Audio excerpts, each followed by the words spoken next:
दिवसाची नवीन सुरुवात. सकाळ सकाळ चूल पेटवली, आंघोळ्या चालू झाल्या. सूर्यदेवाचं आज दर्शन झालं होतं. श्लोकसंध्यांचं आवरलं. श्लोक साई शेरडा चारायला घेऊन गेले.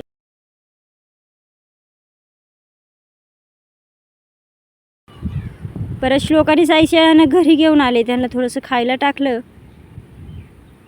नंतर ते लोक लागले क्रिकेट खेळायला. त्यांचं खेळून झालं. जेवणामध्ये आज छान असं शेवग्याचं कालवण बटाटा घालून बनवलं होतं. भात, चपात्या आणि भरपूर असे आंबे कापले होते.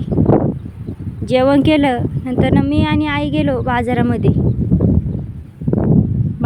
मी मसाले घेतले मुंबईसाठी. कांदा, लसूण मसाला, मिरची पावडर, थोडीशी धना पावडर आणि थोडासा गरम मसाला.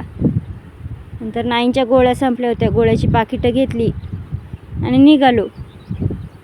पाऊस पडायला सुरुवात झाली.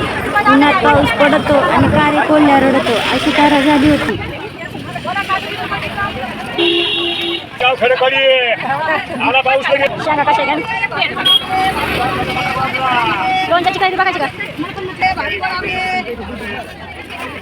जरा वेळ बाजार हिंडलो.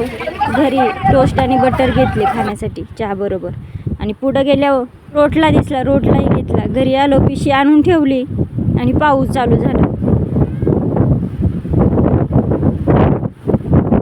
येता येता ओली भेळही घेतली होती.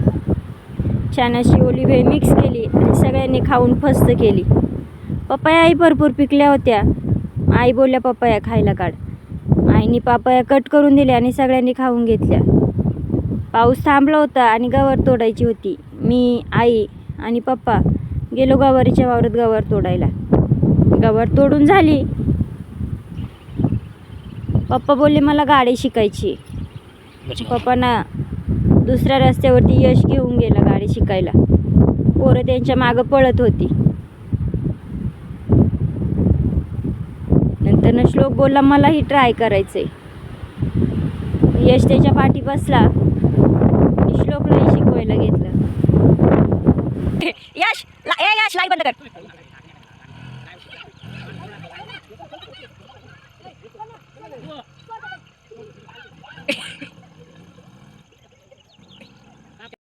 नंतर साईदादा राऊंड मारायला दिला एक. घरी आलो, चहा पाणी झाला आणि शिवण्या बोलली बघ माझ्या पायाचं नख कसं निघाले. आधीच काढलं होतं पण नंतर व्हिडिओ काढायसाठी थोडंसं चिटकवलं होतं. संध्याकाळी घरी आल्यावरती हातपाय धुतले तेव्हा कळलं माझं जोडवंच कुठं हरवलंय. काही कळलंच नाही जोडवं कुठं पडलं ते दिवसभराच्या दगादगीमध्ये. जेवणामध्ये आज छान असा मसाले भात बनवला आणि जेवण करून घेतलं. नंतर श्लोक बोलला मी शेळीला खायला घातलं.